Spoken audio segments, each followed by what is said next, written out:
Haube. Ich glaub, die Suppen brennen da. Heiß Nazi.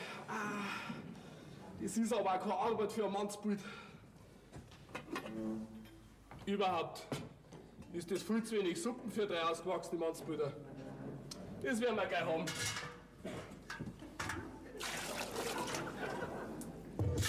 So.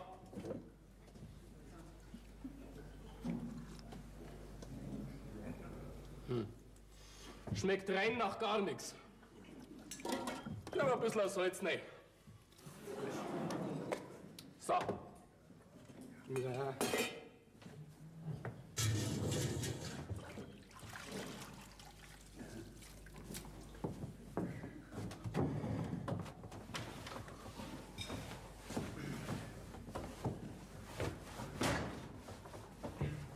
Wo ist denn der andere? Welcher andere? Ja, der Peter. Immer wenn ich sage der andere, meine ich den anderen. Der schaut, dass sein Garten ein bisschen Ordnung reinbringt. Da verwildert ja alles. Ja, nicht nur da. Also froh bin ich, wenn die Veronika wieder arbeiten kann. Na, ich meine nicht, dass die Veronika, also gesund, auch nicht mehr viel zerreißt. Ja, da kannst du recht haben. Was ist denn das da? Der legt den nassen Lumpen mir da unter. Also eine Ordnung ist das bei uns nicht zum Sagen. Hast die Betten gemacht? Ja, Ja, da ist recht. aber mit dem Peter sein Bett bin ich am Balkon draußen an einem Nagel hängen geblieben. Jetzt liegen die ganzen Federn im Garten drunter. Du, unser Gurkenbeet schaut aus, wie wenn es geschneidet. Ja, da wird dir der Peter aber loben. Du, mir wurscht, sollst du das selber machen. Wie lange muss denn die Veronika noch liegen? 8 Tage mindestens, hat der Doktor gesagt. Geh. Ja, der Hax ist ja noch ganz geschwollen. Was gibt's denn nicht zum Essen? Ja, was wird es schon geben? Brotsuppen und Eier. Das ist immer noch das Einfachste. Also wenn das mit der Veronika noch eine Zeit lang so weitergeht, dann dürfen wir uns gleich ein Kochbuch anschaffen. Du, Pauli, Ja. der Kamillen, der ist auch schon fertig. Ja. Bringst ihn gleich nicht zur Veronika und machst die Umschläge. Ich betrete kein jungfräuliches Gemach. Jetzt tu nicht lang rum, sonst wird der Tee wieder kalt. Die unangenehmen Arbeiten, die kann ich wie immer machen. Aber wär's nicht gescheiter, wenn es den Tee trinken wird? Umschläge sollen gemacht werden, hat der Doktor gesagt. Du wirst doch das Weib nicht fürchten. Ein Weib ist immer zum Fürchten. Jetzt geh rein und mach schier einen Krankenpfleger. Ja, aber auf deine Verantwortung, gell? Ja, jetzt geh schon zu. Führe mich nicht in Versuchung.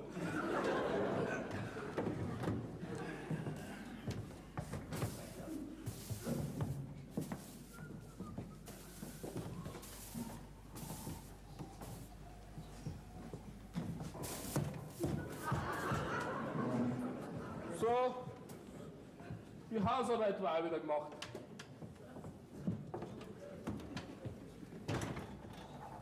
Essen schon fertig. Wird gleich soweit sein. Wo ist denn der andere? Welcher andere? Der Pauli, der Depp. Du, Peter, so redet man von nicht von seinem Bruder, gell? Er ist aber auch. Schau mal aus im Garten. Da liegt mein ganzes Bett in die Gurken. Sämtliche Federn hat er mir auslassen, der Depp. Ja, ich hab mir schon verzeiht, dass er beim Aufbitten an einem Nagel hängen geblieben ist. Ja, da habe ich schon recht viel davon. Ja, Veronika, jetzt brauchst du aber auch schon liegen. Sonst bedeutet's ja nichts, gell? Dann sag einmal, wo glaubst denn du, wo ich heute Nacht schlaf? Fremdenzimmer. Ja. Du kannst auch nichts anderes als wie eine Saublätter Herrin. Ja. Was gibt's denn heute zu essen? Ah, heute gibt's einmal was anderes. Gott sei Dank. Die ewige Brotsuppen und Eier, die hängen mir schon zum Hals raus. Was gibt's noch auch Gutes? Eier mit Brotsuppen. Ja, wir können ja nichts anderes kochen. Uns fällt ja ein Weib. Na, geh weiter. Das war doch gelacht, wenn wir wegen der ein bisschen Kocherei ein Weiberz brauchen. Bis jetzt war immer noch die Veronika da. Aber was machen wir, wenn die einmal geht? Ja, dann wird so die Veronika auch gehen. Natürlich. Selbstverständlich. Ich meine, Leute, es war gescheiter, wenn einer von euch zwei uns heiraten denken hat. Ich heirate nicht, das habe ich mir geschworen. Ja, ich hab's zwar nicht geschworen, aber ich heirate trotzdem nicht. Heirat doch du? Natürlich. Selbstverständlich. Ja, ihr als der Jüngste könnt doch nicht auf den Hof da hier heiraten. Ja, dann haben wir schon wieder ausgelebt miteinander. Ihr wisst ganz genau, was wir uns seinerzeit in die Hand versprochen haben, wie wir einen Hof vom Vater übernommen haben. Wir 3 bleiben beieinander, haben wir gesagt, führen den Hof gemeinsam und keiner soll daher sein. Ja, damals habe ich ja nicht gedacht, dass die Mutter mal so schnell stirbt. Na, ist jetzt wie es ist. Wenn einer von uns heiratet, dann gibt's einen Bauern und eine Bäuerin. Und die anderen sind Knecht. Wir aber nicht haben, dass der Pauli oder du Knecht seid. Ne? Ja, und ich wollte nicht das Gleiche von euch haben. Ja, das war ja auch nur so eine Meinung von mir. Und schließlich ist man ja auch aus Fleisch und Blut, gell? Ah, da schau her. Unseren Jüngsten sticht der Hafer. Ja, Juliander, der Peter hat schon recht. Du kommst jetzt in das Alter, da wo man... Da wo man was. Ja, da wo seinen... Ja, das habe ich gespürt, das hat der Peter gespürt, das geht schon wieder vorbei.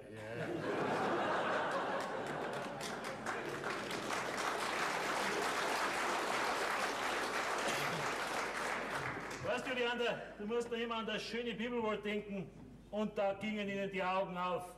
Wenn du das von der Sicht siehst, dann wirst du gleich nur haben. Von der Ehe und ihren schrecklichen Folgen. Ja, da seid ihr! Ja, da, Handtuber. Grüß Gott beieinander. Erst, du hast meine Botschaft gekriegt. Obi, aus Gaudi laufe ich in 4 Stunden am Berg rauf wieder auf. Also, was hast du zum Verkaufen? Ja, 2 Ochsen und 3 Kaibe. Ja, die habe ich schon gesehen im Stall draußen. Was möchtest du denn dafür?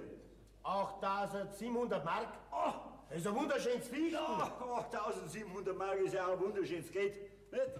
Das tragt du nicht mit mir spazieren. Du, pass mal auf.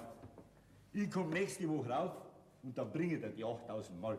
8.700 hat der Peter gesagt. Jetzt macht man's ganz anders.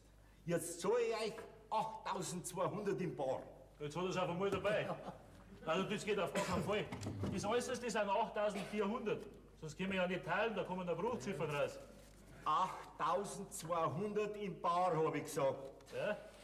Also, was ist's? Du? Da, Herrschaftszeiten müssen wir noch gerade so stur sein können. Ist ja gut. 8.400. Da schau her. Eingeschlagen. Gut schon. Aber Flaschnetzchen geht noch drin, gell? Ja, von mir aus. Juliander. Na, die trinken wir aber dann miteinander, gell? Also, ihr werdet da solche Gauner sein. Ja, das muss man schon sehen. Wenn man es nur mit Gauner zu tun hat. Ach, das musst du ja gerade sagen. In unserem ganzen Bayernland bist du als Brazi nur bekannt. Ach, schau gern nicht an.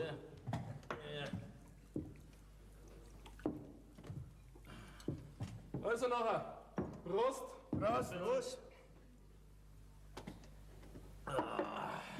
No, so pressiert's nicht, gell? Ja, mir schon, sonst tragst du zu viel weg. Ja. So, Handtuber. Das Geschäft ist vorbei, jetzt kannst du uns ein paar Neuigkeiten erzählen. Ah, es gibt nicht viel. Die Zeiten werden nicht anders. Seid froh, dass da herum an den abgeschlossenen Bergwinkelhaus nichts Herz und nichts seht. Da braucht's euch auch nicht ärgern. Ja, da magst du schon recht haben.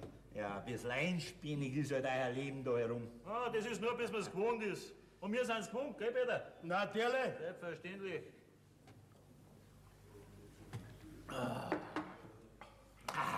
Jetzt sagt's einmal, hab von euch 3 keiner Lust zum Heiraten. Ich wisse da nicht. Eine rassige und eine geldige. Das sind ja 2. Nein, die ist die gleiche. Eine Witfrau, im Eheleben bewandert und 300.000 im Bar. Weißt, sie hat ihren Hof verkauft, weil sie ihr Lord zu viel geworden ist. Und jetzt darf sie gerne noch eine heiraten. War das nichts für euch, hä? Du, die Haslacherin, wo Murbach ist. Was ist? Wo keiner schneit? Ich nicht. Ja, ich auch nicht. Ja, ich erst recht nicht. Aber mein Schnaps, wie gesagt, das passt euch so, gell? Gell, ihr könnt's doch nicht so weitergehen. Da gehört doch eine Frau rein in das Haus. Und die Haslacherin, die war genau die Richtige. Wisst ihr was? Bei der nächsten Gelegenheit bringe ich's euch rauf. Ja? Ja, das wird kaum einen Zweck haben gehen. Da Herrschaftszeiten, ihr lacht da direkt blind durchs Leben. Aber wie? Ein altes Bibelwort sagt schon, Und da gingen ihnen die Augen auf. ja, mein Lieber. Es erst der 3 so piepig sein. Ja, jetzt wundert's mich nimmer, dass euch ein Dorf drunten nur mehr die Jünglingsbauern Ja, heißen. das sind wir noch Jüngling, hä? Ich schon. Ja, ja. Du bist ja der Sache wohl nicht ganz sicher, hä? Verweigere die Aussage. Ja, du räudiges Schaf, du räudiges, hä? Aber jetzt im Ernst. Ohne Weiden kommt doch der Hof runter. Ihr habt keine Ordnung. Und kein geregeltes Leben. Ja, für was hält man denn die Veronika?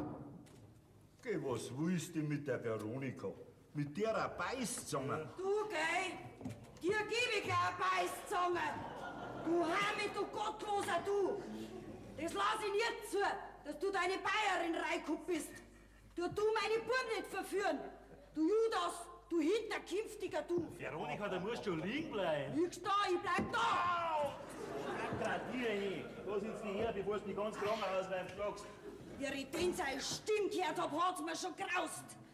Aber wenn man gleich denkt, der will sich wieder einen Kuppelbeiz verdienen, der Teufel der Würste. Wir brauchen keine Bayerin da herum, solange ich lebe. Und ich lebe noch lang, das merkst du. Ja, das glaub ich dir. Die lässt ja die Bosheit nicht sterben. Tu dich um deine Viecher kümmern und lass meine Buben und die Weiber in Ruhe.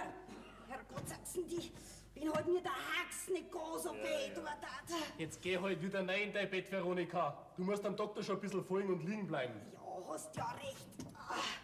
Aber Buben, horcht nicht auf den und seine Ratschläge. Das ist ein ganz feiner. Der ist wie die Schlange im Paradies. Und die hat auch nicht eher Ruhe gegeben, bis der Adam den Apfel gefressen hat. Da war der ganze Frieden beim Teufel. Ja. Da geh her. Was tust du denn? Da du Krüppel, du!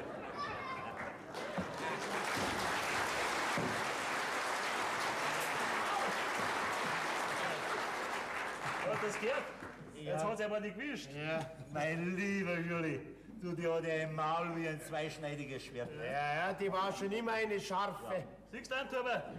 Die haben wir uns immer zum Vorbild genommen. Da ist uns die Lust aufs Heiraten gleich vergangen. Nein, es gibt schon andere auch. Also, was ist? Der will die Haslerin einmal reinschauen lassen, Zeug. Ja, reinschauen kannst du das ja lassen. Aber rausschauen wird nicht viel. Nix für ihn, nix für ihn. Also, sag einmal, Antwerper, hast du eigentlich für die Haslerin, hast du da mehr Hochzeiten und wie alt ist denn die eigentlich? Na, also Ausgang der 30. Ist sauber. Sauber? Ja, bildsauber. Dunkelblond. Und sie, wie der Arm so dick. Und überhaupt. Ja, das war genau unser Typ, du. Sag einmal, wie viele Hochzeiten hast denn du für die Haslerin? An jedem Finger 10. Ja, dann gibst du das denen, wir bleiben ledig. Ja, natürlich. Versteht nichts. Geh, steigt's mir da hier am Buckeln auf. Wisst ihr was? Die Kaiwi und die Ochsen, die lasse ich nächste Woche hin. Dann sind wir fertig miteinander. Ja. Abkaufen, tu auch hier nichts mehr. Macht nichts, dann fressen wir selber. Ja, das jetzt. Hartgut, wie man noch gerade so stur sein kann. Am gescheitsten ist man, redet gar nicht mehr weiter. Jetzt stickt er. Jetzt hat er seinen Schnaps vergessen. Ach so. Ja.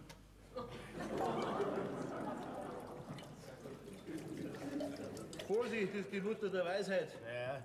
Meinst du, der kommt noch mal? Ja, kann man's wissen. Also, gell? Nicht vergessen. Nächste Woche komme ich dann mit der Haslocherin und dann reden wir weiter. Wir werden uns schon einig. Da habe ich gar keine Angst nicht.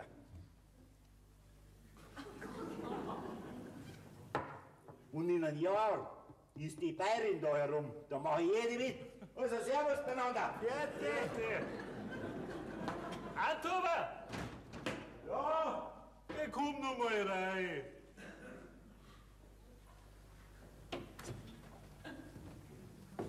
Aber, habt ihr euch schon was überlegt, gell? Nein, wir wollten dir bloß sagen, die Schnapsflaschen ist leer. Ja, ist Hürschen, ist Damischen. Ja, ist Deppen, ist Prämierten.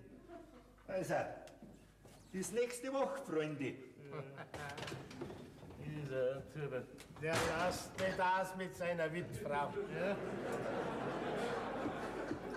Und immer auf uns hat er es abgesehen, gell? Ja. Bist du jetzt endlich fort? Ja. Aber nächste Woche kommt er wieder. Mit unserer zukünftigen. Aube. Der mal essen ist gescheiter. Ja, man ist es.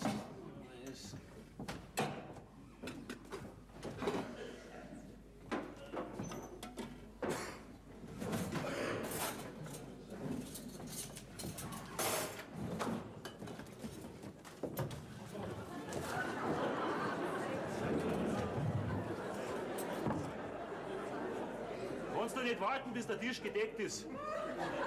Auf. Jetzt. Ja.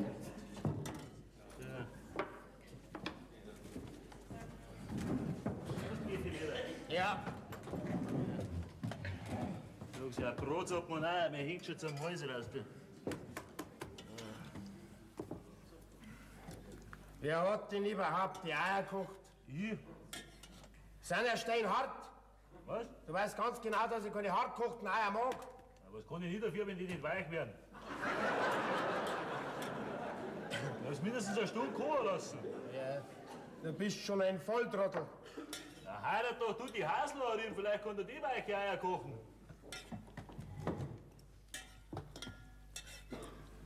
Dass es auf einmal ja so finster wird, hä? Ein Gewitter kommt. Geh weiter, mach einmal ein Licht. Nächste Zeit, dass es wieder einmal ringt. Ja, du hast recht.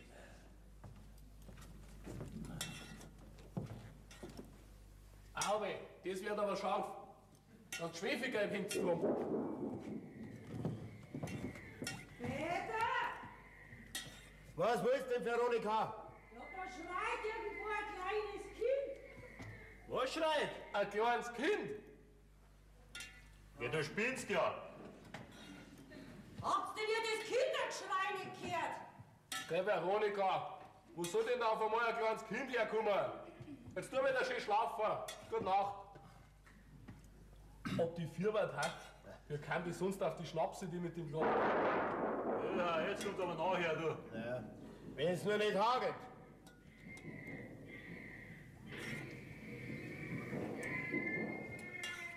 Aber was ist jetzt das? Das hört sich wirklich um, wenn da ein kleines Kind schreien hat. Ah, Blödsinn. Ja, vielleicht war es Katz. Ja, freilich schreit da ein kleines Kind. Man hört es denn nicht. Ich schau mal hinaus. Ja, ich glaub gleich an.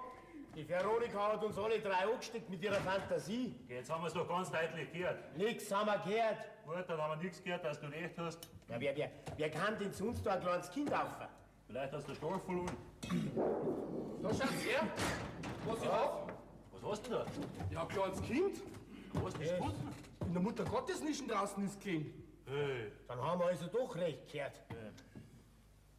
Mal schau, wie lieb das Kinderl ist. Ganz schwarze Eigerl hat's. du bist aber nicht das Mäderle, hä? Ja, der mal gleich Gitzi machen, Gib gell? mir da Ruhe. Ja, das ist doch kein Facke, das ist mal ein Bauchkitzel. Ach so. Da schaut, jetzt hat's gelacht, wie es mich gesehen hat. Peter, also ein kleines Kind lacht immer, wenn es was blöd sieht. Sag einmal, wo kommst denn du her? Wo kommst denn du her? Peter, also ein Kind kann doch noch nicht reden. Ach so. Ja, sag einmal, wie heißt denn du? Der fragt immer das Kind. Da schaut's einmal her. Da ist ein Brief drin. Ja, Ja, du, ich hab meine Brüne, da lies einmal schnell, Juliander. Barmherzige Menschen, persönliche Umstände zwingen mich, mein Kind wegzugeben. langsam, Juliander, langsam, sonst kommt der Peter nicht mit. Ich glaube, zu Füßen eurer Mutter Gottes wird es nicht lange ausgesetzt sein. Und ich hoffe, dass in diesem Haus gute Menschen wohnen. Der Bub hat es bei euch sicher besser als bei mir. Gottes Dank und Segen über euch. Also ein Bub ist das Mädel. Also sowas Gemeins von einer Mutter, das Kind einfach aussetzen. Ja, also, der Bub ist jetzt sein ganzes Leben lang ein Dings, wie sagt man da? Ein Findelkind. Ah, Peter, das musst du merken. Wenn jemand wo ein Kindl findet, dann nennt man das ein Findelkind. Weißt du? Ja, nur nicht Waller, Burli, ja. Du darfst auch nicht so schütteln, Juliander. Geht's auch mit Kindern nicht umgegangen, wir her. Aber du, Ja. Hunger wird er heute haben. Freilich wird der Hunger haben. Ja, sag einmal, Bubi, was magst du denn, Ein Schweinsbraten mit Knädel wahrscheinlich. Herrschaft, Gott, der Saut umfragen. Also ein Kind braucht doch was Leichtes. Zum Beispiel ein Eis. Da haben wir schon jetzt nicht mehr mal. Gell, du wirst ihm doch nicht das harte Ei geben wollen. Warum nicht? Ja, habt ihr noch nie was davon gehört, dass so ein kleines Kind eine Milch kriegt? Eine Milch? Da haben wir eine Stier am Ofen. Geh weiter, Peter, hol's, komm. Ja, ist es ja. Keine Flaschen und keinen Schnuller, wir haben schon rein gar nichts. Stellt euch da nicht so blöd an, dann gehen wir sie einmal mit dem Liefen. Geh weiter, Juliander, komm. Weil da gelacht, wenn wir das nicht zusammenbringen. Jetzt komm. Ja. Du musst schon entschuldigen, Burli, dass wir die nicht vorschriftsmäßig bewirten können. Aber wir waren auf dich nicht vorbereitet. So, jetzt. Ey, jetzt wart halt. Was? Ja, probier doch erst einmal, ob es nicht zu heiß ist. Ach so.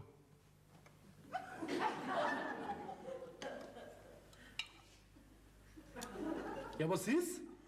Ja, ich weiß nicht. Peter, probier du.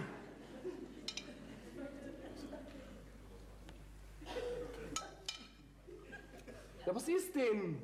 Ja, ich weiß auch nicht. Genau richtig. Ja, Gott sei Dank, sonst hätte man das Hafer bald ausgekriegt von lauter Probieren da. So, jetzt gibt's gleich was Gutes, gell? Jetzt geh weiter, mach den Schnabel auf, gell?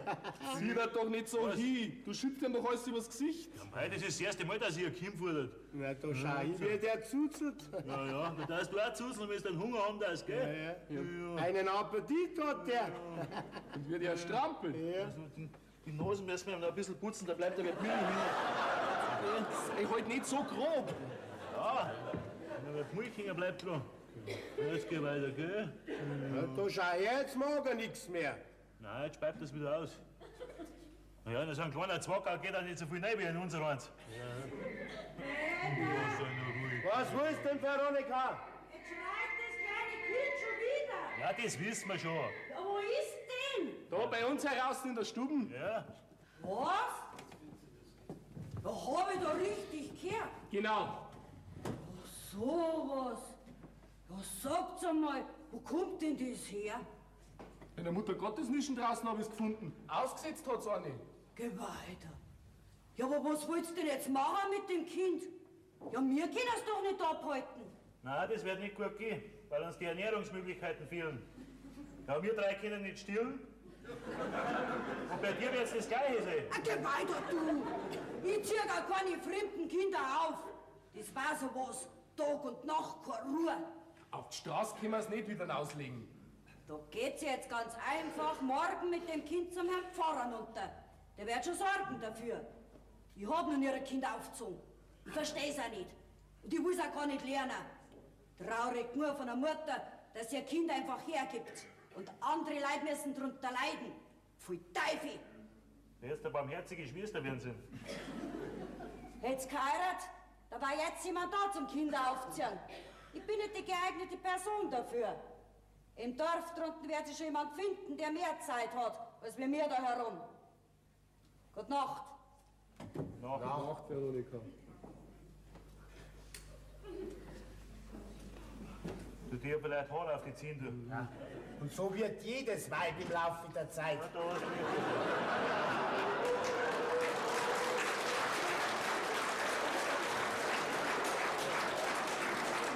Aber was tun wir denn jetzt mit dem Burm?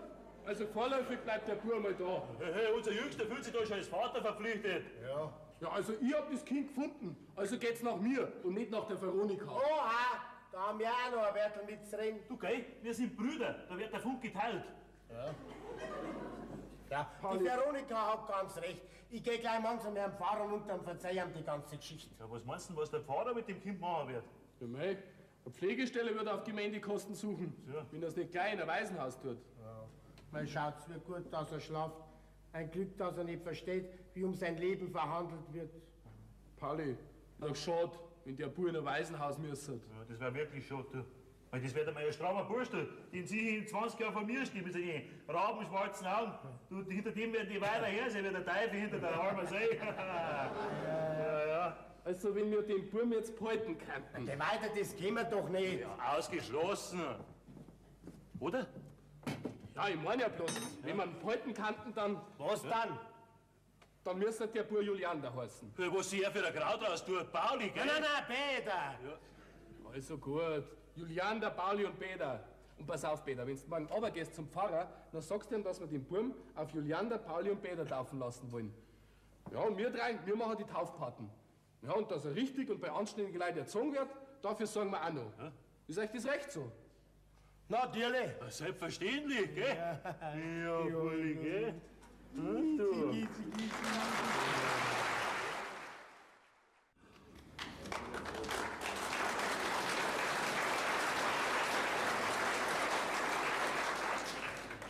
Ich wär fein.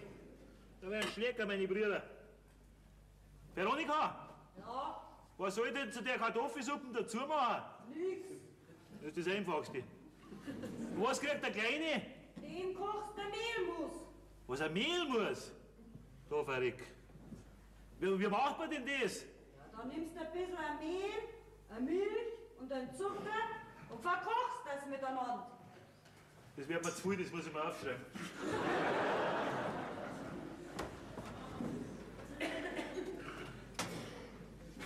Ja. Jetzt mag ich hier. Wie war das, Veronika? Ein Mehl? Ein Mehl, ein Milch, Mehl und Milch. ein Zucker, Milch und Zucker miteinander verkochen. miteinander verkochen. Und wie lang? 10 Minuten. 10 Minuten. Ja, dann werden wir schon zusammenbringen. Ja. Und was magst du zum Essen? Nix. Für dich koche ich am liebsten.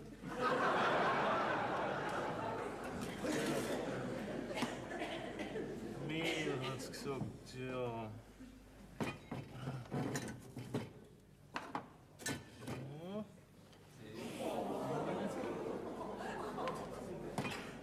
Mehl.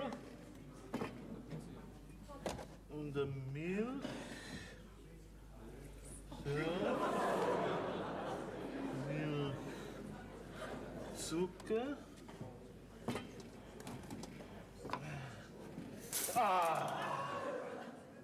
Da hat jetzt das Rimpfi wieder die Erbsen, ne, du. Mein Diabetes.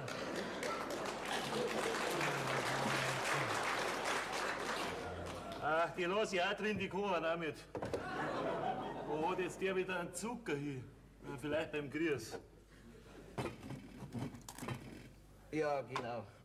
So, Zucker. So. Jetzt lassen wir schön miteinander verkochen. Dann kriegen wir ein schönes Museli für unseren Prinzen, gell? Ja, sei nur ruhig. Gleich ist die Staatsmahlzeit fertig, gell? Ja, schlaf, Kindlein, schlaf. Dein Vater ist ein Schaf. Warum hat der Beide das Kind nicht gleich mit runtergenommen zum Herrn Pfarrer? Weil ihm der Weg zu weit war. Aber wir wollten das Kind nicht hergeben. Das geht dich gar nichts an. Sag einmal, was spinnst denn du, ha? Was soll denn die blödsinnige Singerei bedeuten? Veronika, bleib drüben, geh nicht so nah her, sonst erschrickt das Kind. Gott, ausschauen tut's ausschauen. Und natürlich, weil ich nichts arbeiten kann mit meinen wehen Haxen. Muss der Teufel ausgerechnet das Kind auch noch ins Haus bringen. Ach, geh, Veronika, vielleicht ist mit dem Kind der Segen Gottes ins Haus gekommen. Möcht schon wissen, wie. Ja, das ist ein Segen Gottes, eine Sache. Ja, dir geht's da bloß um deine Ruhe. Geh weiter. Ich kenn dich doch, Nein, um meine Ruhe geht's mir eben nicht. Das muss doch auch sehen, dass das keine Arbeit für mich ist. Kinder aufziehen. Bei meiner Gesundheit. Ja. Ja, sei nur ruhig, Uri. Du kriegst den Museli schon, ja. Ja, du kriegst den Museli schon. Trockenlegen wird er brauchen. Meinst? Meinst? Natürlich, tu ihn her. Ja, da. Geh weiter. Aber Veronika macht die Augen zu. Warum? Der Bub ist männlichen Geschlechts. Schandi! Du Teufel, du wirst!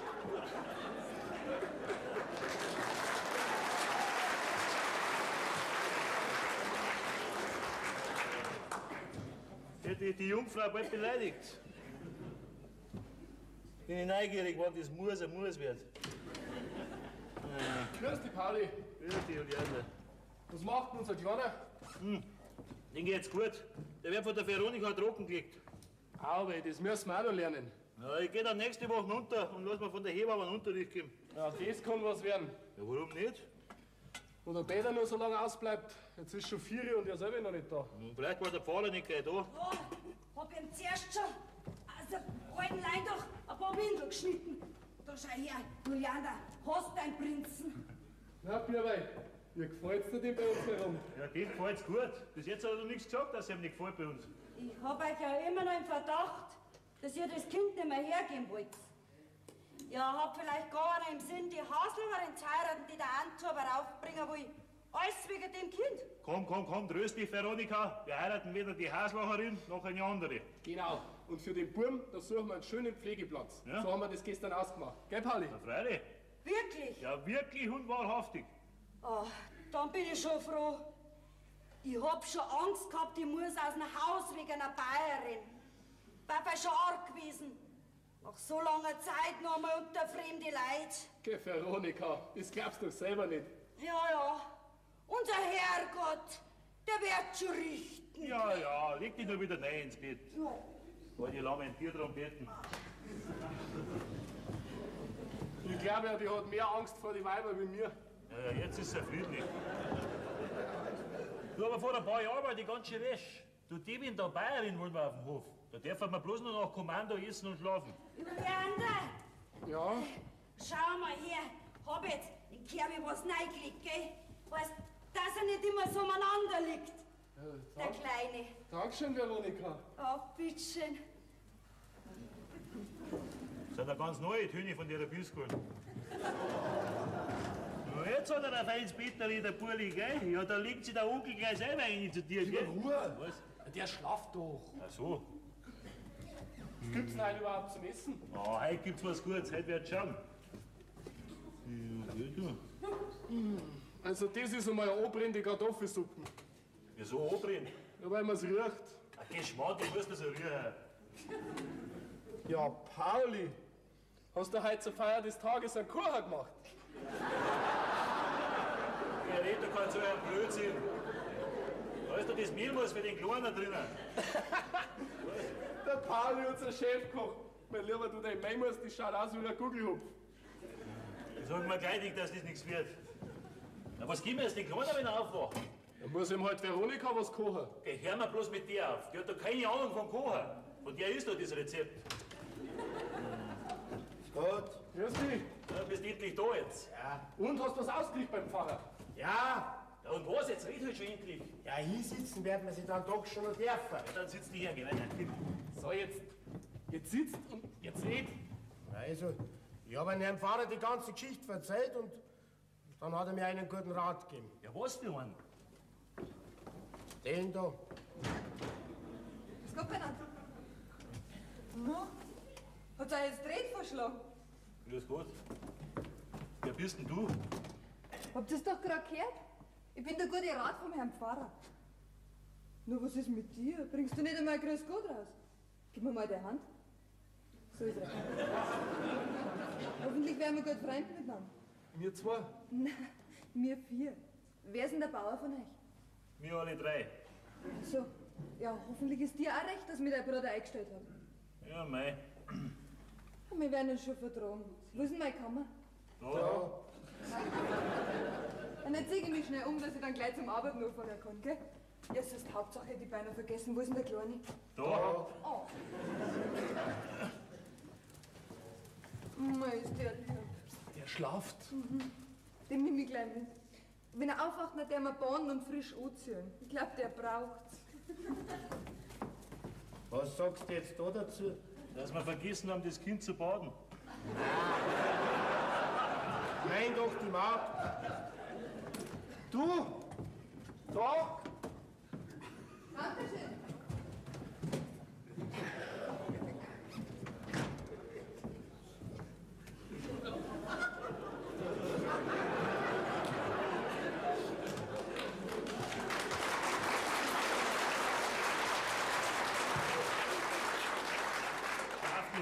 Dankeschön. Ja, nein, wenn sie das Kind schon tragt.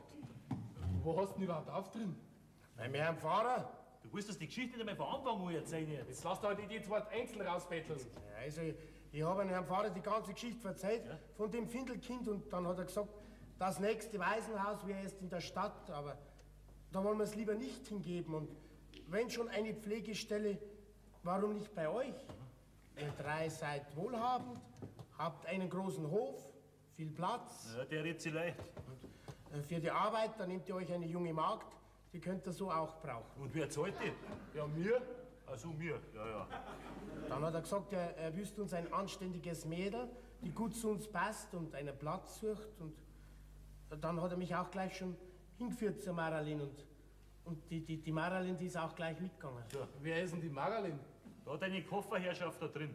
Dann haben wir Kindswasch gekauft und alles Mögliche und haben uns über das Adoptieren und über das Taufen unterhalten. Und Bis ich mir die Sache recht überlegt habe, war ich mit der Magd schon den halberten Berg herum.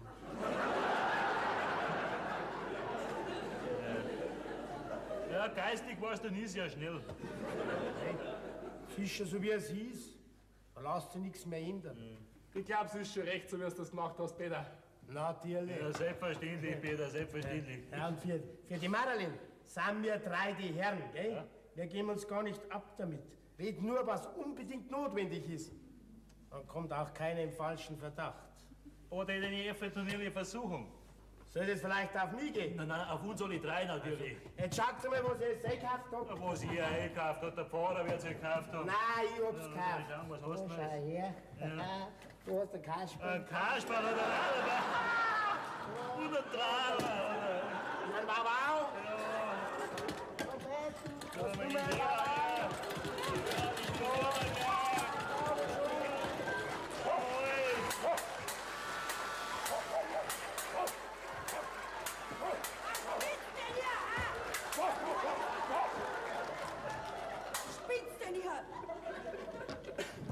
Was sagt's einmal?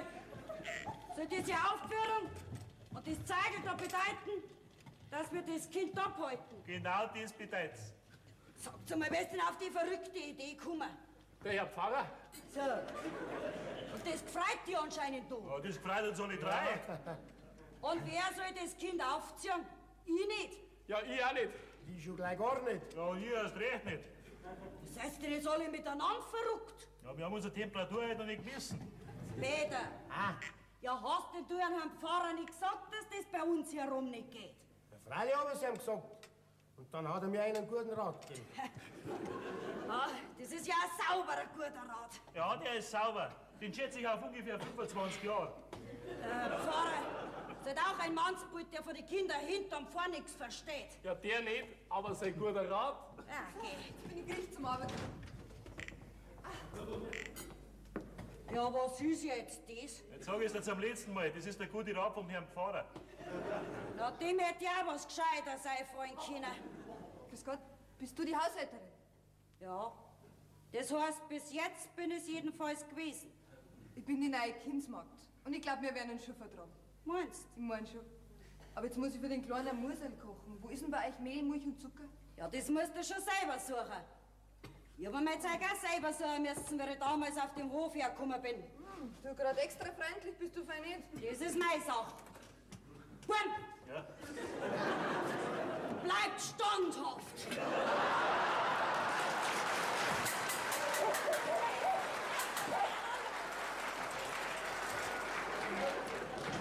Sag mal recht. Was hat's denn?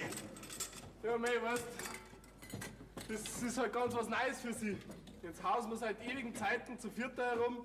Und auf einmal ist der Magd da und ein Kind. Und ein bisschen Weibschei seid ihr auch, gell? Aber wer sagt denn das? Das ganze Dorf da unten sagt's. Aber von mir braucht's keine Angst haben. Ich versorge euch das Haus wie eine Schwester und das Kind wie eine Mutter. Ja, ich glaube, jetzt ist Zeit, dass wir was essen, ha? Ja, das wird's.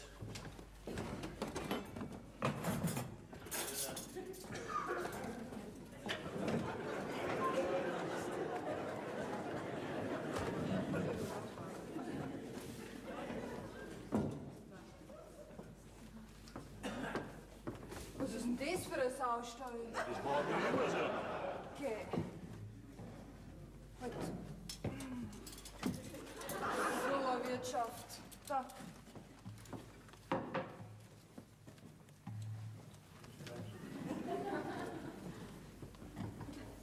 So.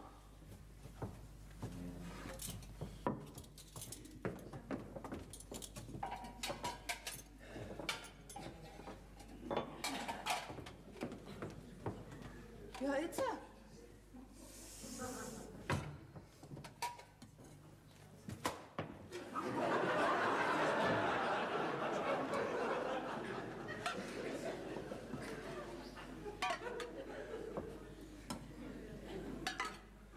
Ja, jetzt ist Veronika, habe ich vergessen.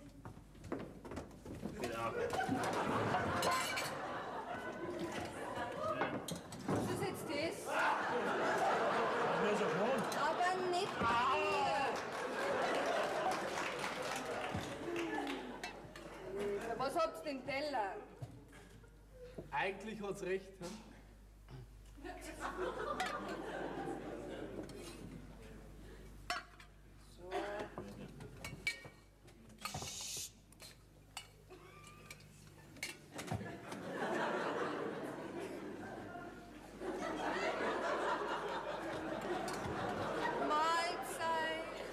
Mahlzeit. Mahlzeit.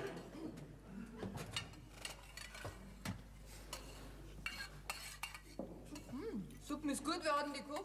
Ich? Weil der Veronika gesagt hat, was du da sollst. Nein, Hami. Naja, morgen wird das alles schon ganz anders. Dafür werde ich schon sagen. Was soll da anders werden? Alles? Die Stumm, das Haus, der Garten und ihr. Was wir sind auch putzt werden. Ehrlich? Ja. Ihr seid doch drei saubere Mannsbrüder. Schaut aus wie die ärgsten Holzknecht. Nicht rasiert, nicht frisiert. Ein Kopf wird ja den ersten Ruhm. Hey, bei dem Haufen Arbeit haben wir keine Zeit gefunden für sowas. Für sowas findet man immer Zeit, wenn man will. Also da fällt mir was ein. Ich weiß ja noch gar nicht, wie ihr drei heißt. Ich kann doch nicht so an jeden Bauer sagen. Pass auf, ich bin der Pauli, das ist der Peter und das ist der Juliander. Also, das ist der Juliander, du bist der Peter und das ist der Pauli. Nein, ich bin der Pauli, das ist der Peter und das ist der Ander. Juliander ist ja nicht zum Verwechseln. Er beicht zwar, da muss ich aufpassen. Der Peter ist der Ältere. Aber geistig bin ich ihm weit überlegen. Ja. Also langsam kenne ich mich schon aus. Jetzt muss ich der Veronika auch noch einen Teller Suppen bringen. Nicht, dass uns verhungert, die gute Haut. Ja, mit der Haut kannst du recht haben, aber gut kannst du weglassen. Du, die meinen vielleicht, dass uns wir da rasieren und frisieren dürfen. Wegen derer ändern wir uns nimmer. Genau, Besonders schön schauen wir ja nicht aus. das soll einen Hof putzen und Sturm und soll uns unsere Ruhe lassen. Ja.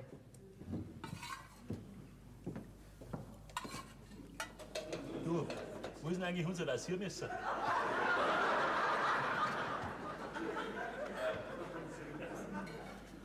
Ja, ich glaub, der geht. Er wollte es euch da da schön machen, wegen der jungen Larve.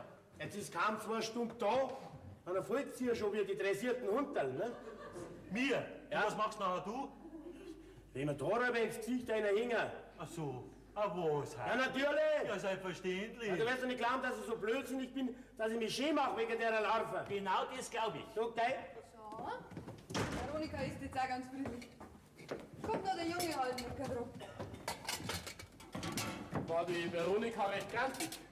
Die wird schon zutraulich. Wenn sie erst wieder gesund ist, dann werden wir uns die Arbeit schon einteilen. Hast du eine Ahnung, wenn die wieder gesund ist? Dann geht die Pinzerei wieder los. Dann schimpft die wieder von der Früh bis auf die Nacht.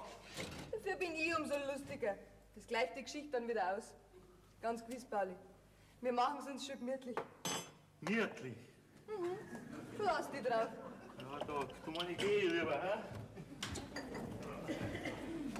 Oh, der Peter macht immer so ein finsteres Gesicht und schaut da so grimmig. Das ist meine Natur, da lässt sich nichts mehr ändern. Ah, das glaube ich noch lange nicht. Wenn wir als besser zusammengewohnt sind, das Kind ist ein bisschen größer, wir sitzen am Abend beieinander in der Stube, verzeihen Geschichten, ihr trinkt ein Glas Wein. Dann meine ich, werde auch der Peter lachen, ne? Meinst du? Ja. Wir haben eine lustige Familie. 3 Brüder, eine Schwester und eine Mutter fürs Kind. Ja, ja, freilich.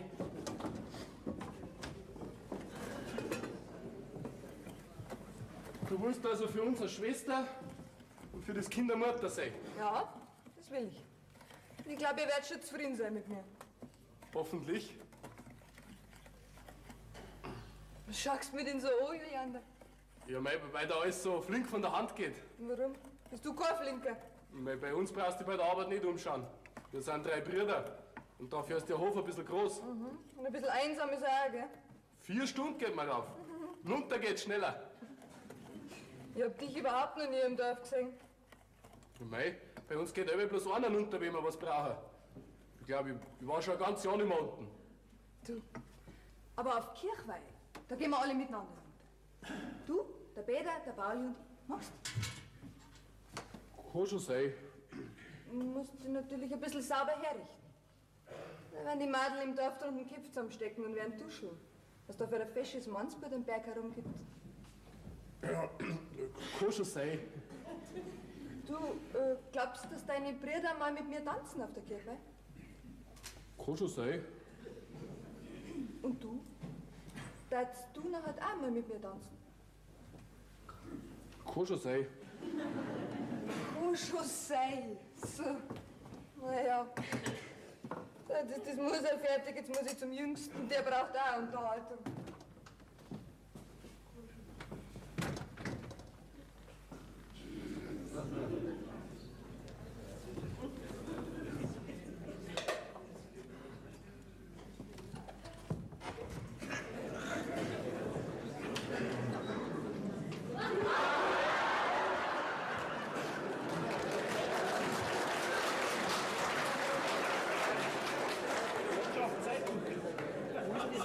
Da druckt er mir der Schaum dabei.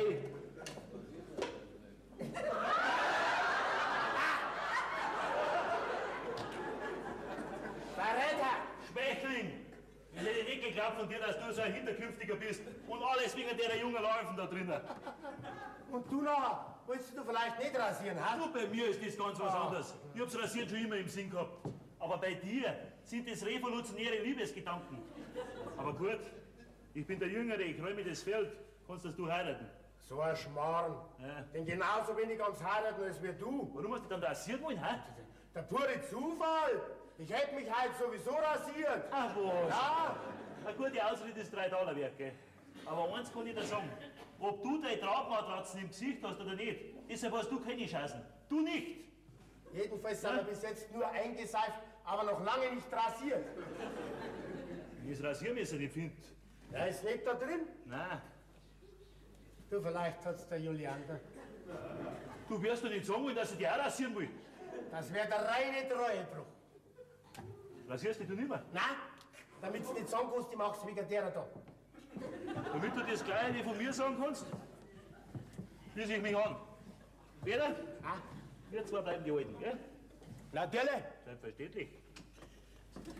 Ja, Nicht hinschauen. die ganze Familie gegessen. Oh, bittschön, ich möchte jetzt nicht weg, im Fall der Kleine schreit. Wer holt mir denn einen Eimer Wasser? Feste Beutel runter. Hol doch das Wasser, hol's doch! Warst du immer galant zu den Frauen? Natürlich. Selbstverständlich. Rempfi, Das ist aber nett von Peter, gell? Ja, Ja, wo er als Ältester doch eigentlich der Bauer ist. die paar Jahre, wo der älter ist. Aber mit den Frauen hat er sich immer schon gut kennen. Okay, das hätte ich hinter Peter gar nicht vermutet. Der macht ja so einen stillen Eindruck. Das wird so ein Duckmauser sein, der. Warum hat er den nicht geheiratet? Er weist so hoch hinaus. Seitdem, dass der mit der Faschingsprinzessin von Schneizerei tanzt hat, ist ihm keine mehr fein genug. So.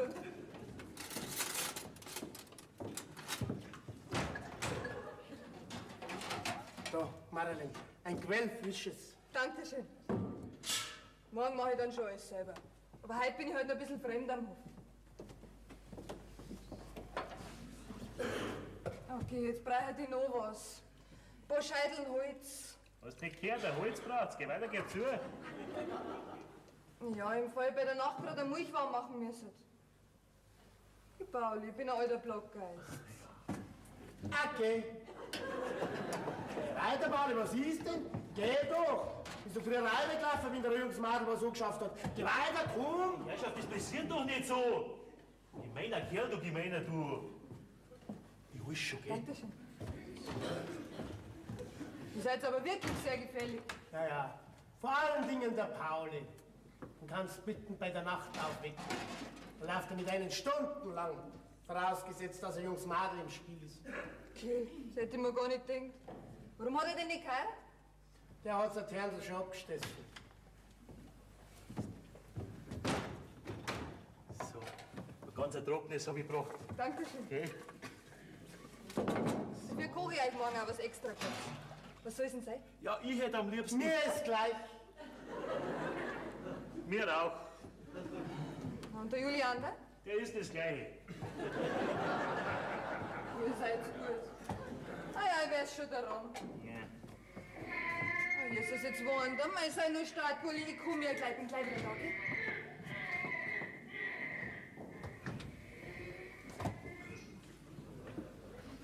Ab morgen kannst du jeden Tag Wasser tragen. Und du Holz holen.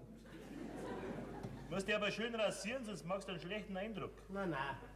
Da ist mir halt schon zu finster. So. Ach, Ehrenschau! Ja, da freilich. Rasiert, frisiert, geschneuzt, die Hufe ausgekratzt. Braucht der Herr vielleicht noch einen Fingernagellack? Ein Schnurrbart hat er sich zugestutzt, dass du nicht gleich ganz weg hast. Ja. Kann man doch keinen Vollbart wachsen lassen. Ja, der kennt ja das Sprichwort. Ein Kuss und die Bart ist wie eine Suppe ohne Salz. Darum haben wir das Rasiermesser nicht gefunden. Genau. Für was hättest du mir das Rasiermesser Ja, gemacht? rasieren wollte ich Peter wollte sich bedingt die Hühneraugen wollten sich schneiden. Ja, wer es glaubt, der erzähl ich. Haben also meine Brüder dasselbe vorgehabt wie ich. Waren's bloß ein bisschen zu langsam, gell? Soll ich mir ein paar reinhauen? Natürlich. Selbstverständlich. So, jetzt schlaf da. Ja, Juliana, wie schaust denn du aus? Bist ja gar nicht mehr zum Kennen. Hätte ich mir gar nicht gedacht, dass du so ein sauberes Mannsbild bist. Ja, mei. Wenn ich mir vorstelle, dass ich mal so einen struppigen, unrasierten Mannsbild der Puzzle geben müsste, da schüttelt's mich gleich. Ja, du bist ja der Kreisligste von uns. Ja. Wenn ich jetzt die Mädel im Dorf so singen, dann wär's bald eine Hochzeiterin haben. Passiert nicht so. Wenn einmal die richtige kommt, dann meine ich, bist du auch keiner von den langsamsten. Man sieht ja gar nichts mehr. Macht's doch einmal ein Licht, bitte. Die bald überschlagen. Hättest du bald überschlagen, hättest du bald überschlagen. Wenn's viel ist, macht man Licht. Jeden Tag hab ich noch eins gemacht. Seid doch nicht so laut, bitte schön. Ihr weckt mir den Burm auf. Ja, wer dann eins, Vicky. Morgen gibt's viel Arbeit. Gute Nacht, Bernhard. Gute Nacht, Marlene. Ja. Gehen wir auch schlafen. Ja, von mir aus. Von mir aus. Gehen wir ins Bett.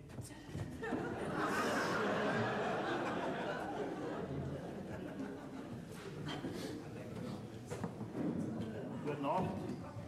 Gute Nacht.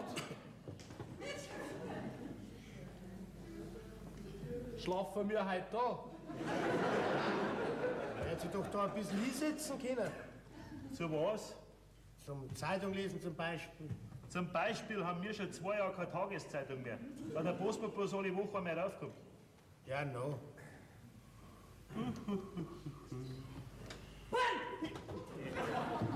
Da werde ich noch krank in dem Haus, so ist der Schritt wieder. Passt auf, ich hab mit euch was zu reden. Was willst denn schon wieder?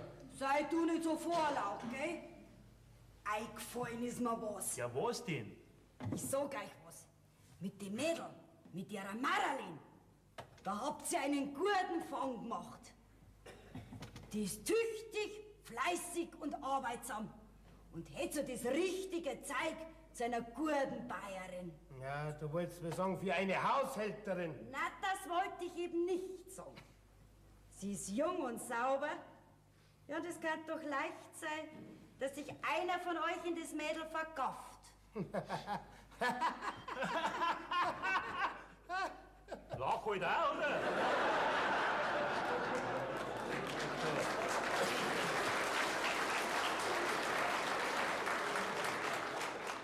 Ich lache ja so. Ihr wisst doch, ich sag das nicht leichtfertig. Ich halt nicht viel von die Weiber. Aber die versteht's. Also der kann man ja wirklich nicht besser sein. Peter, lass das Rasiermesser lieber da. Gute Nacht. Gute Gute Nacht, Peter.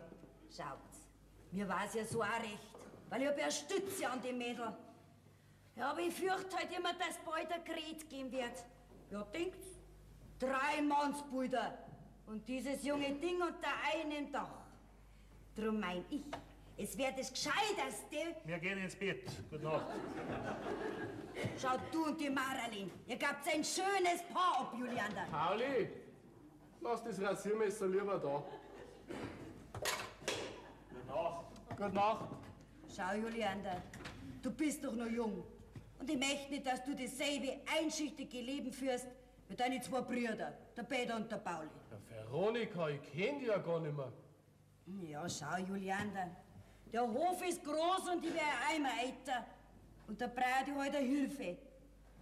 Naja, und wenn die Maralin schon da ist und eingearbeitet ist, ja, dann meine ich, es wäre das Beste, wenn... Na, Juliander, was meinst denn du? Hä? Also ich meine, wir gehen jetzt ins Bett. Kommt Zeit, kommt Rat, Veronika. Gute Nacht. Gute Nacht, Juliander.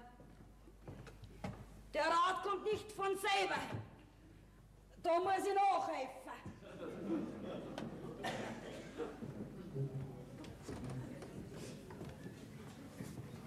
Was suchst denn da? Das Rasiermesser hätte ich gebraucht. Ja? Für was denn?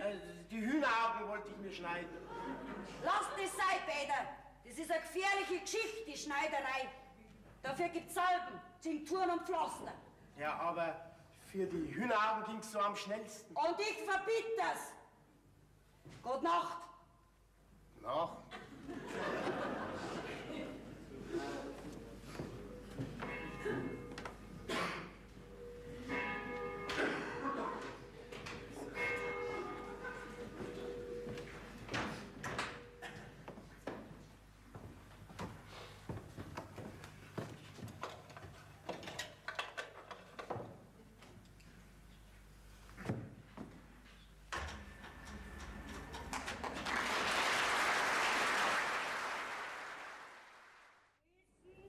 Und wenn wir eine Dickbube mit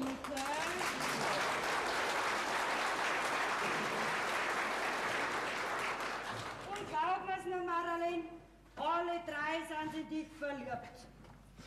Ja, das putzt er doch bloß ein. Von denen drei würde ich überhaupt keiner heiraten.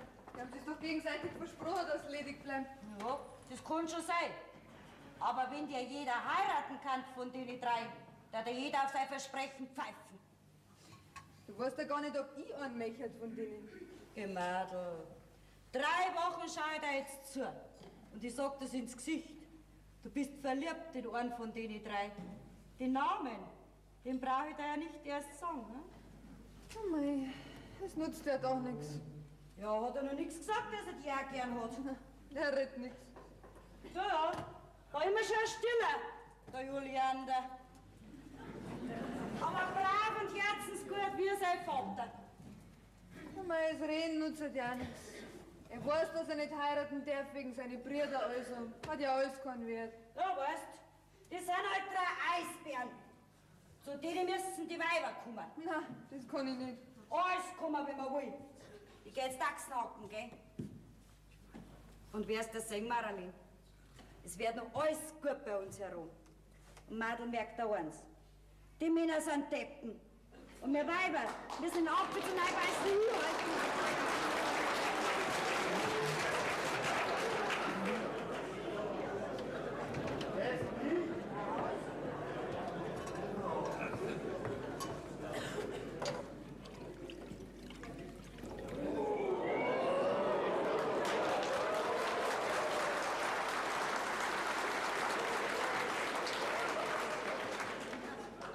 Grüß dich, Gott Maralin. Grüß dich, Peter.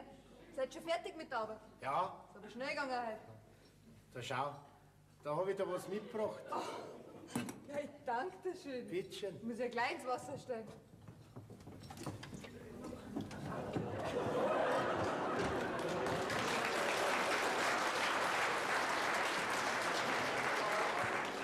Grüß dich, Maralin. Grüß dich, Pauli. Schau her, Maralin. Da habe ich dir was mitgebracht. Was, du auch? Ja, ich danke dir schön. Warum? Wer hat noch Blumen gebracht? Der Peter? So dir. Lass Blumen sprechen, ja? Ja, nimm dich noch selber bei der Nase. Das kommt beieinander.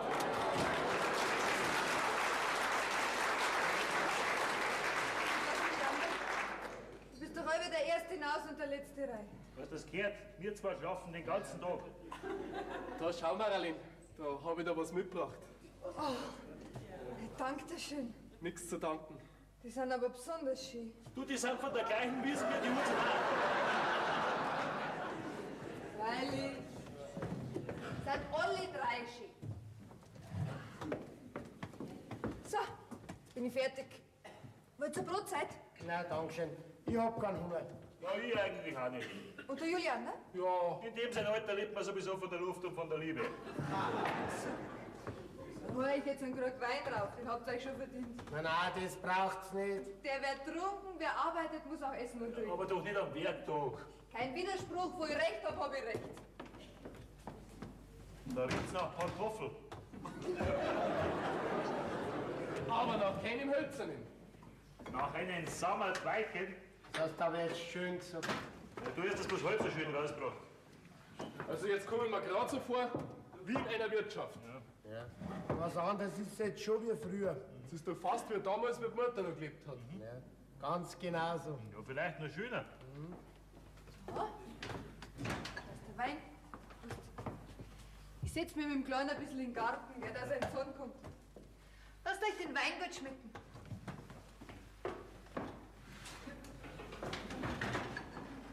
Ringt der Fall du einen Hals nicht aus, gell? Schön, gell? Ring doch du, ey. Ja, Herrschaftszeiten seid ihr doch zwei Ecke auf die Lurder.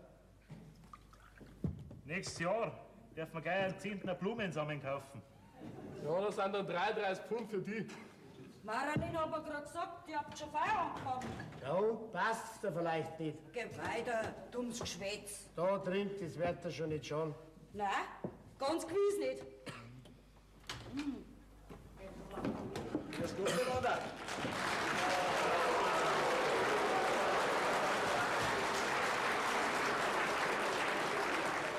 Genau wie versprochen. Ich hab gerade vorige Woche keine Zeit nicht gehabt. Und da ist die Bewusste. Jetzt, komm, Haslorin, tritt vor und lass dich anschauen. No, jetzt, tu dich nicht um mich kümmern, ich weiß schon selber, was ich zum Tun hab. Grüß euch gut beieinander. Alles gut. Was willst du mit dir? Ja, jetzt schaut es euch noch zuerst einmal an. Und dann denkt an die schöne Bibiwort. Und da gingen ihnen die Augen auf. Ja, hoffentlich. Jetzt geh weiter, ruckst zusammen. Haslorin sitzt nicht dazu. Na, rutsch. No, no, no, no. Ja, wie kommt's denn hier überhaupt zu uns rauf? Einen kleinen Spaziergang haben wir gemacht. Ja, für einen Spaziergang am Werktag hast du dich ganz schön rausputzt. Tja, ich zieh mich allerweil schon an. Nicht bloß zum Spazierengehen. Schließlich bin ich ja Bayerin und kein Dienstmagd. Hättet euch aber einen anderen Spazierweg auszuerkennen. Es wäre ausgerechnet zu uns rauf. Hey, haben bei euch die Dienstboten auch was zu reden, ha? Ich schon, wenn's nichts dagegen hast. Die hab ich um nichts gefragt. Ja, mein Lieber, die Haslorin, das ist eine scharfe, aber fein. In der ihre Truhen soll sie einmal reinschauen. Mei, die Wisch.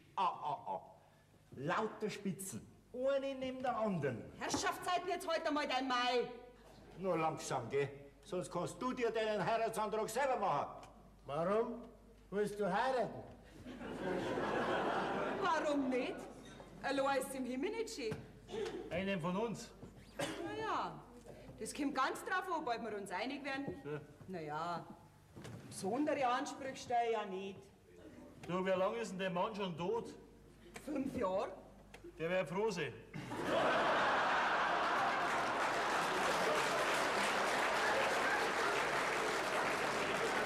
Sag mal, was soll denn das heißen? Ja, ich meine, der wäre froh sein, dass er selig ist. So. Du? Hey, du? Bist du der Jüngste? Ja, ja. Ja, was ist jetzt mit euch drei? Wo kann er schneit? Ach gut, das war doch eine Bayerin, mit der wo man sich sehen lassen kann. Was ist jetzt das? Was reden Sie jetzt alle drei davon? Wir schauen uns die Geschichte lieber von der Weiten an. So sind da das geholfen. Freundlich seid ihr drei, das muss man euch lassen. Naja, habt aber gar keinen Grund zur Einbildung. Besonders sauber ist er da gerade nicht. Naja, da sieht man halt gleich, dass eine tüchtige Bayerin fällt. Du, jetzt reicht's aber, gell?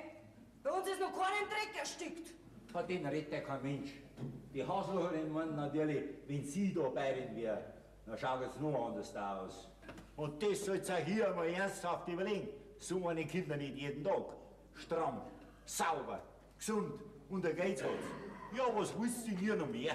Wir sind nur was Besseres gewöhnt. Na, Schauko, du bin ich dir vielleicht schlecht, ha? Sei froh, wenn überhaupt eine heiraten mag. In einen verwahrlosten Hof da. Geh da die Feitur ein bisschen zurückhalten da. Ja, ist doch wahr. Du wirst so nicht streiten anfangen jetzt. Ja, bin ich da vielleicht draufgegangen, dass ich mir Grobheiten sagen lasse? Da weißt du halt drum bleiben. Also sowas Unverschämtes ist mir doch meiner Lebtag noch nicht untergekommen. Und du? Was machst denn du für Sprich? Sitz dich hier. Ja, freilich. Ich lasse extra die ganze Arbeit im Stich. Für sowas da. Ja, weißt du, am Sonntag rauf ist nichts versäumt.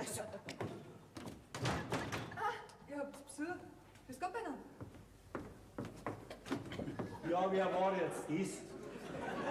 Das ist unser neuer Markt, wenn du nichts dagegen hast. Aha. Ja, ja. Jetzt wird mir schon klar, warum er da gesagt hat, wir sind was Besseres gewohnt. Ja, freilich. Das Bessere habe ich jetzt schon gesehen. Ein junge Magd ist freilich was Besseres als eine Bayerin, gell du? Die kann man nämlich zum Teufel hauen, wenn man es nicht mehr braucht, gell? Jetzt hör mal mit deiner blöden Stößerei da auf, gell? Ah, von wem hat's denn den Beug? Du redest nicht so ausgeschaut daher, gell? Das verbieten wir uns. Wir wollen jetzt nichts passend sehen, aber... Geschmarrn! Weil ihr euch da was zum Verbieten habt. Sieht doch ein Blinder, dass da was nicht sauber ist. Du pass einmal auf, Haselrin. Jetzt sag ich dir was, und das meine ich ernst. Schau, dass du rauskommst. Ja, das tue ich schon! Jesus, was ist denn das, was ist denn das? 4 Stunden rede ich da am Berg rauf und kann mir dann die Tür weisen lassen. Geh weiter, sitz dich her. Halt einmal! Mein Lieber, dankt ihr am Herrgott, dass ich da herum eine Bayerin bin. Lieber Herrgott!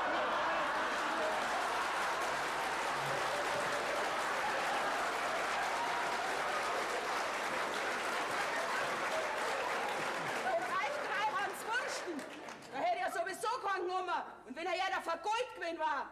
Ach, und du? Schau, dass du runterkommst. Schau, dass du runterkommst, aber schnell mit dir in den runtergehen. Du Sprichbleidel, du Findiger, du Pläner, du... Was willst du denn da überhaupt?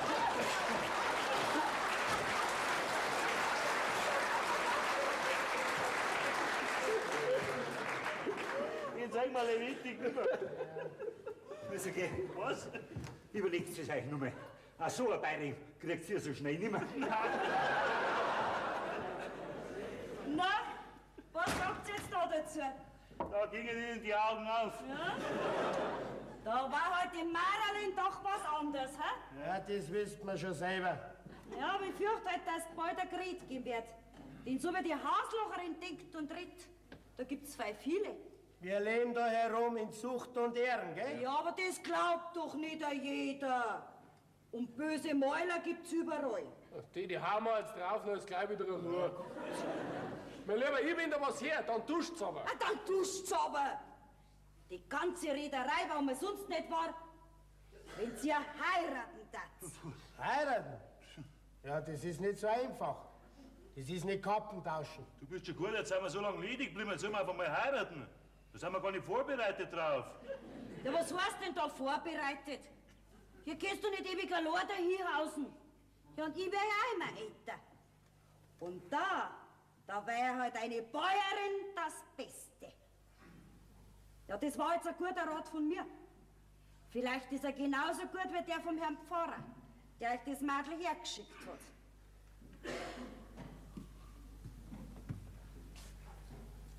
No? No? No? Herrgott, seid ihr 3 Hackstick!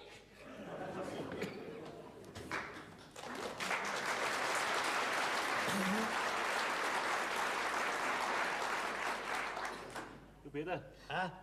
vielleicht hat die Veronika doch recht. Ja. Aber wenn schon einer heiraten soll, der welche nicht? Ja, das ist ihm. Der weiß ja nicht. Ja, Herrschaftszeiten. Sag halt einmal du auch was. Das müsst schon ihr zwei untereinander ausmachen. Ich bin ja der Jüngste. Eigentlich hat er recht. Ja, ja. Du weißt was, Peter? Was? Heirat du und ich mach da einen Trauzeugen. Das Gleiche könnte ich bei dir auch. Nein, nein, ich heirate nicht. Nein, kommt doch gar nicht in Frage. Nein, nein, nein, nein. Weißt du was? Wir machen die Geschichte ganz anders. Ja, wir? Das wirst du jetzt gleich sehen. Jetzt passen wir auf. Dann nehmen wir ein Kartenspiel. Ja, und? Jetzt schau her. Jetzt legen wir die Karten hin und her. Ja? Und derjenige, der die Herz auskriegt, der muss heiraten.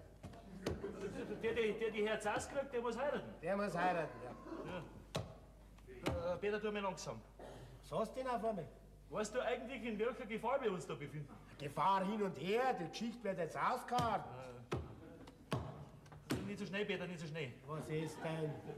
Peter, weißt du, die kenn ich doch. Wenn jetzt ich die Herz auskrieg, dann ärgerst mich recht. Weißt du was, lass mir das ganze Spiel sein, ich schenk dir die Herz aus. Nein, das Kartenspiel wird jetzt brüderlich geteilt. Ja.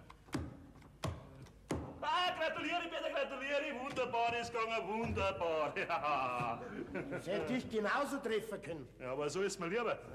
Du glaubst du, dass mich die Maralin überhaupt mag? Ach so, ob's die mag? Ja, das war vielleicht die einzige Möglichkeit, dass du ledig bleibst. Ja, man muss das halt einmal fragen. Fragen? Wie macht man denn das? Ja, da habe ich auch keine Erfahrungen. Entweder du bleibst da stehen und wartest, bis es kommt, oder du gehst hier und fragst das. Ja, du gehen wir miteinander. Ja. Geteilter Schmerz ist halber Schmerz.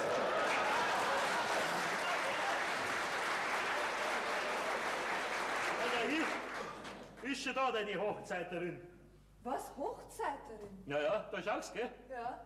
Weißt du, die Geschichte ist nämlich die. Was für eine Geschichte? Ja, die jetzt da kommt. Ah.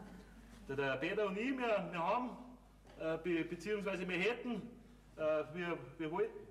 Heirat ich oder heiratst du? Ich? Selber, wir zu. Ja, aber die Dings, die einführenden Worte kannst doch du besser.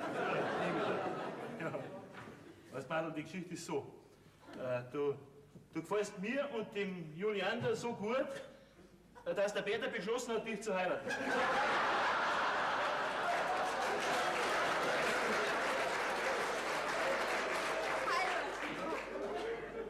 Da, was die Herz hast, schenkt das. Feigling! Also jetzt raus mit der Sprache. Was ist mit der Herz aus und was ist mit der Hochzeiterin? Weißt du, Marilyn, wir haben uns so an dich gewöhnt und jetzt wollen wir dich nicht mehr fortlassen. Und dass du da bleibst bei uns, haben der Peter und ich ausgemacht, dass wir dich heiraten. Aha. Jetzt sind wir doch Brüder und jeder hat das gleiche Recht. Und jetzt ist der Peter auf die Idee gekommen, dass wir dich mit dem Kartenspiel auslosen. Wer die Herz auskriegt, der muss die heiraten. Der muss. Der darf. Ist der Peter davongelaufen, hat er mir die Herz aus da lassen. Muss er dich in den sauren Apfel beißen. Und jetzt wollte ich dich fragen, ob ich Ihnen genüge. Pauli, wenn ich euch nicht so genau kennen darf und wenn ich nicht wüsste, dass ihr ehrliche Absichten habt, dann müsstet ihr euch jetzt besser. Gern Madel kann man doch nicht auslosen wie ein Lotteriegewinn. Das habe ich mir gleich gedacht, dass das nichts ist. Ja. Schau, Marilyn, du musst uns ja nicht heiraten, wenn du nicht willst. Ich werde mir die Geschichte überlegen. Nur sage ich euch Bescheid, gell? Du, aber lass uns nicht so lange warten, gell? Nein, bis dahin bleiben wir die Alten, ist recht. Ja, hoffentlich bleiben wir nicht lang, die Alten. Wichtig ist, dass du da bleibst, du verheiratet oder ledig ist, du kannst gleich. Du, Pauli, du sollst rauskommen zum Peter ins Stall. Ah, der kann das Resultat nicht mehr erwarten. Du, Julian, ne? Ja? Weißt du schon das Neueste? Nein? Deine zwei Brüder wollen mich heiraten. Das habe ich mir schon gedacht. Ausgelost haben sie mich. So. Du, warum hast denn du bei dem Losspiel nicht mit da? Ja, wenn sie mir nichts gesagt haben. Wenn du aber mit da hättest und dich hättest los getroffen, hättest du mich dann geheiratet? Ja? Und wenn ich los nicht getroffen hätte, hättest du mich nicht geheiratet? Nein? Mein Gott. Juliander, was soll ich denn jetzt machen, wenn der Peter und der Pauli drauf bestehen, mich zu heiraten? Nein, Marilyn, das ist die Sache. Ach, mein Juliander, wenn nur du einer von deinen Brüdern wärst. Das bin ich ja. Nein! Von denen, die ausgelost haben, Manni. Na, Leid hätte man nur, wenn ich da weg müsste von euch. Wieso sollst du denn weg müssen? Vielleicht wegen deiner Brüder? Nein, das glaube ich nicht. Und überhaupt hätte ich da auch noch was mitzureden. Ich bin da auch Bauer auf dem Hof, ich habe das gleiche Recht wie die anderen. Zum Heiraten? Nein, zum Reden.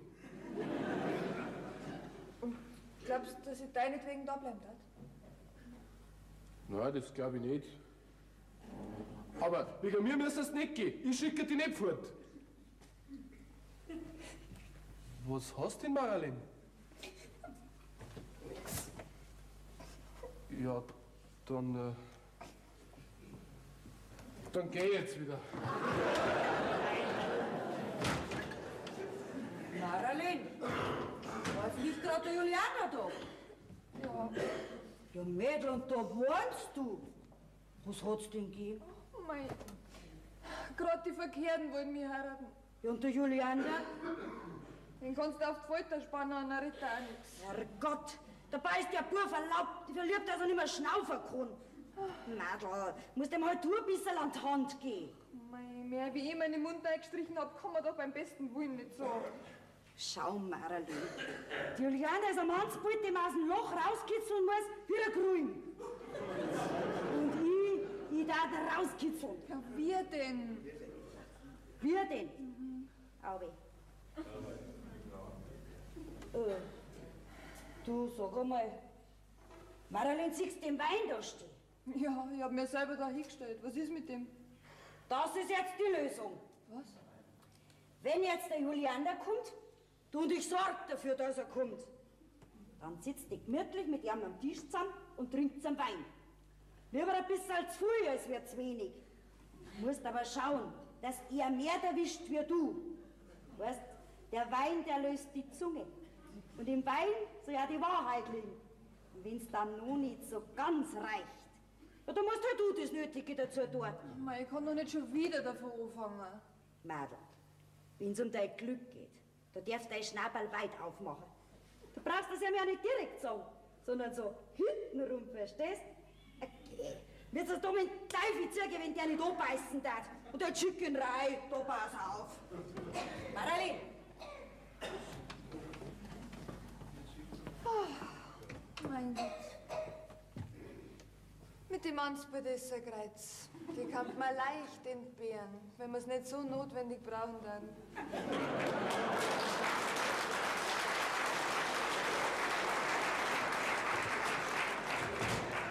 Jetzt haben wir die Veronika aus dem Stall verjagt. Zusammenkehren kann selber, hat's gemeint. Ja, die kann allerhand, glaube ich. Na, bist du jetzt schon ganz fertig mit der Arbeit?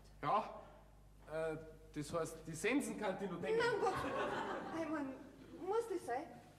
Nein, das kann eigentlich der Peter besser. Dann lass den Peter die Arbeit und setz dich ein bisschen her zu mir, magst Ja. du? Ja.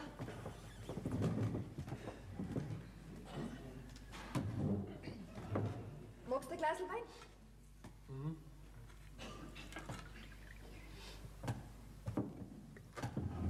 Prost. Prost. Mei, du trinkst aber wenig. Du gehst so ein Glas auf einmal austrinken, das geht nicht. Okay, da ist doch nichts dabei. Musst du mir erst beweisen. Da, Ja. Hätte ich nicht gedacht, dass du das zusammenbringst. Wie machst denn du das?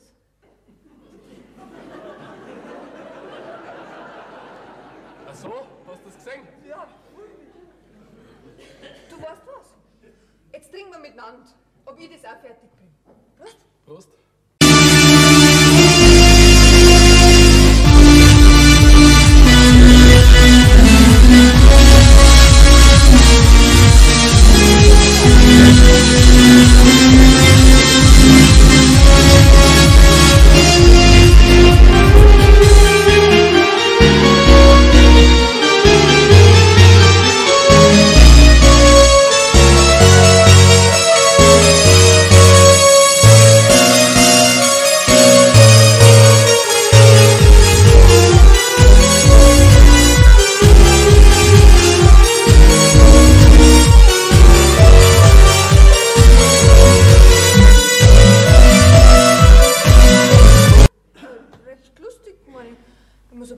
sitzt und ein Glas Wein trinkt.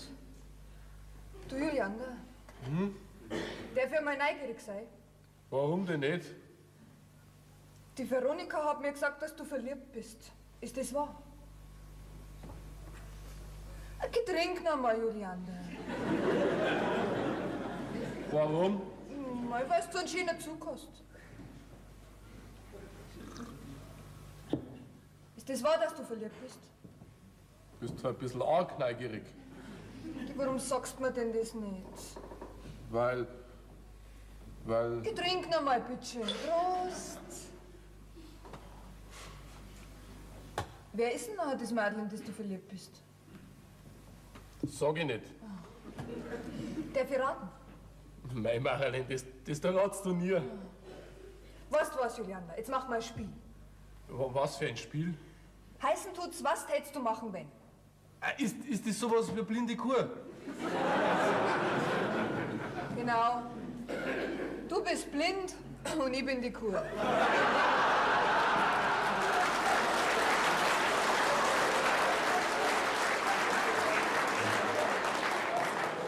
Und was muss ich da machen?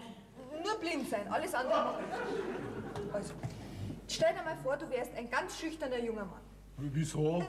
Nur im Spiel. Also, ein schüchterner junger Mann, der sich immer vorgelogen hat, er wäre ein Weiberfeind und der nie ein Madel gehabt hat. Du, hörst du auch zu, dass du das richtig verstehst? Ja, freilich jetzt. Ich hab's in dem Spiel viel schwerer. Ich muss nämlich ein ganz freches Madel spielen, das nur dazu in den schüchternen Weiberfeind, weißt schon, von dem wir geredet haben. Also in den schüchternen Weiberfeind verliebt ist. Heimlich natürlich, ohne dass er was weiß. Sie hat es ihm zwar deutlich merken lassen, aber er ist ein bisschen deppert und merkt gar nichts. Na! Gibt's das, ha? Ja, das gibt's. Und jetzt schleicht sie das freche Madel hinter den schüchternen Weiberfeind, so wie ich es jetzt mache. Hält ihm die Augen zu, so wie ich es jetzt mache. Streicht ihm über das Haar, so wie ich es jetzt mache. Gibt ihm ein Puzzle, so wie ich es jetzt mache. Und sagt, ich hab dich von ganzem Herzen lieb. Was darfst denn du dann sagen? Das ist für ein schönes Spiel. Das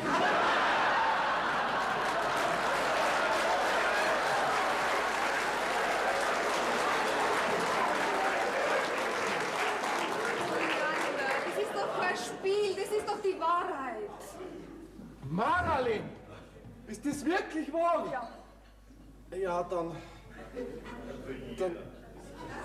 danke dir schön.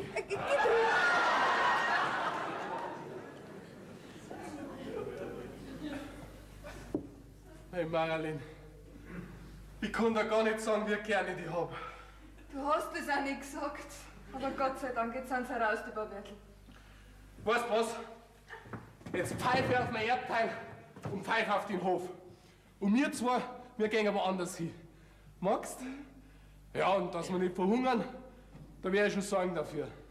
Aber stell dir vor, wenn ich jetzt nicht geredet hätte. Nein, Marlene, das darf ich mir ja gar nicht vorstellen.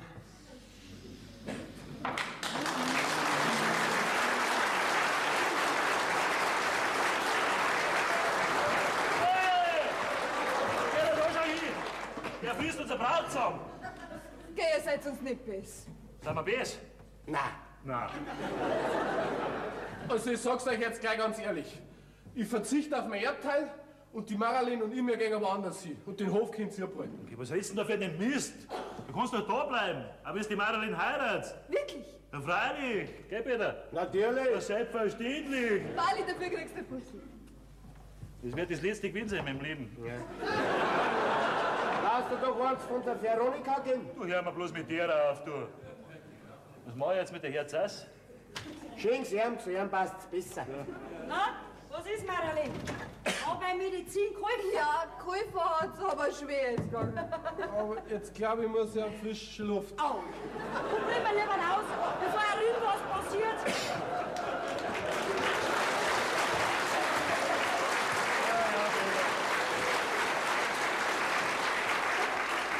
Ich sag's ja immer, gell, die heutige Jugend, die hält nichts mehr aus. Ja, ja. Du, Hä? sind wir eigentlich billig zu einer Bayerin gekommen, gell? Und da hat so gefährlich ausgeschaut. Ja. Also wenn ich die so anschaue, dann muss ich schon sagen, es ist gescheiter der Julian, der heiratet die Marlene. Und wenn ich die so anschaue, muss ich das Gleiche sagen. Du Peter, Hä? waren jetzt wir zwei auch in das Madel verliebt? Natürlich. Selbstverständlich, gell?